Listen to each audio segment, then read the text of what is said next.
यहाँ पर हम देखेंगे कि वैदिक कल्चर वैदिक एज में किस तरीके से डिवाइडेड है। तो अर्ली वैदिक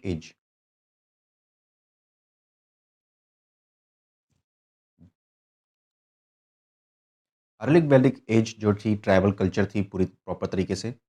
और ये 1500 टू 1000 1500 टू 1000 BC तक का टाइम इसको बोला जा सकता है। तो यहाँ पर किंग और पीपल बहुत ही नज़दीक थे। Tribal democratic ways of electric elections थे। तो यहाँ पर लेटर वैदिक एज में 1000 BC 1000 BC से 600 BC इसमें किंग एंड पुरोहित पावरफुल हो जाते हैं। और फिर आती है महाजनपदास। 16 महाजनपदास थे। तो किंग्स यहाँ पर इम्पोर्टेंट होते गए और किंग्स का किंगडम्स भी बड़ी होती गई। तो गंगा वैली में गंगा रिवर के आसपास ये किंगडम्स डेवलप हो गई, जिसमें किंग्स बहुत स्ट्रांग हो गए।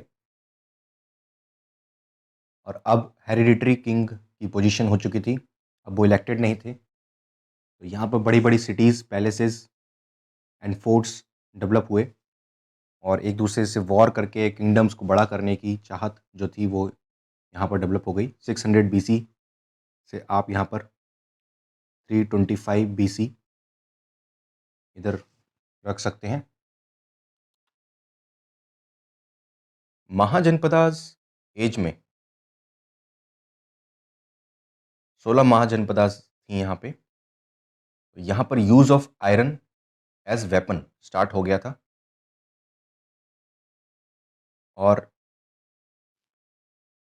वॉर चालू हो गया था। तो यहाँ पर birth of new religion Buddhism and Jainism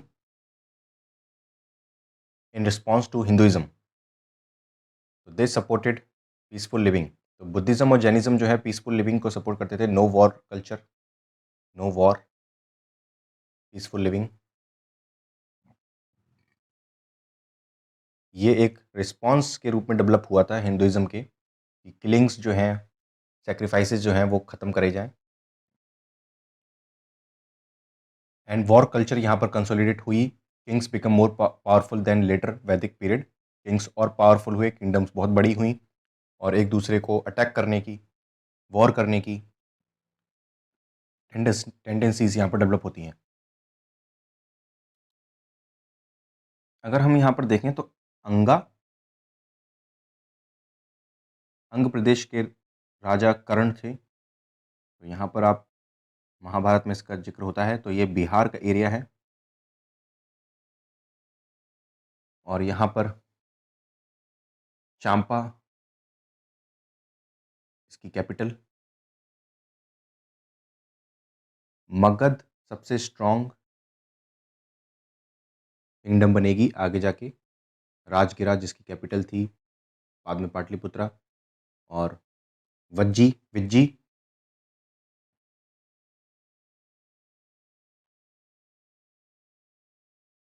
तो यहाँ पर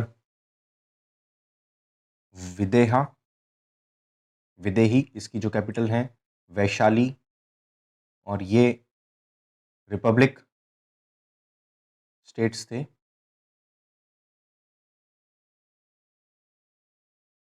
और मिथिला, तो ये गंगा के ऊपर कुछ स्टेट्स थे जो रिपब्लिक थे, जो डिसीजन मेकिंग जो थे करते थे वो मिलजुल के करते थे, ग्रुप में डिसीजन मेकिंग करते थे।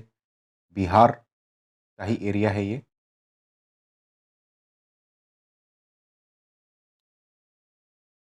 यहाँ पर हम देखें तो गंगा इस तरीके से जा रही है और गंगा के ऊपर आप देखेंगे कि मल्ला मल्ला भी यूपी में, गोरखपुर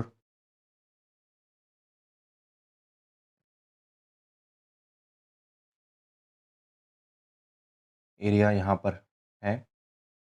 और मल्ला की कैपिटल कुशीनगर, पावा। और ये भी रिपब्लिक एरिया था।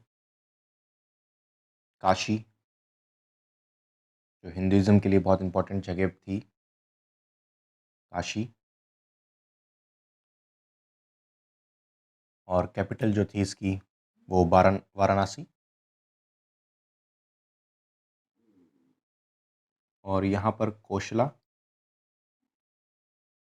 सांख्य, साक्य, जहाँ पर बुद्धिज़्म के गौतम बुद्ध का जन्म था, ये रिपब्लिक स्टेट था। यहाँ पर वत्सा है, इसकी राजधानी कौशाम्बी, ये इलाहाबाद का रीजन है। और एमपी में जो इम्पोर्टेंट है बुंदेलखंड रीजन में वो छेदी है। और ये जो है इसकी कैपिटल जबलपुर इम्पोर्टेंट है। त्रिपुरी उसका प्राचीन नाम था। सुरसेना, मत्स्य, ये यहाँ पर राजस्थान में है।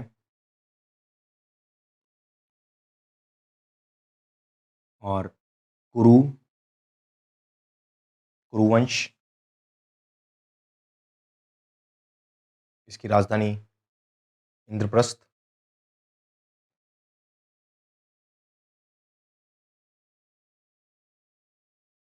एंड हस्तिनापुर, ये दिल्ली के रीजन में आता है। और यहाँ पर पांचाला, उत्तर पांचाला एंड दक्षिण पांचाला। अवंती एमपी के लिए इम्पोर्टेंट है, छेदी के बाद अवंती एमपी के लिए इम्पोर्टेंट है। इसकी राजधानी उज्जैनी थी, उज्जैन। एंड बेसनगर, विदिशा, विदर्भा एक इम्पोर्टेंट, विदर्भा इम्पोर्टेंट है। और ये अस्माका नीचे की तरफ। यहाँ पर कंबोजा, गंधारा, गंधारा इम्पोर्टेंट है, गंधारा कल्चर। यहाँ पर ग्रीक्स की कल्चर डेवलप हो गई थी जब अलेक्जेंडर आए थे।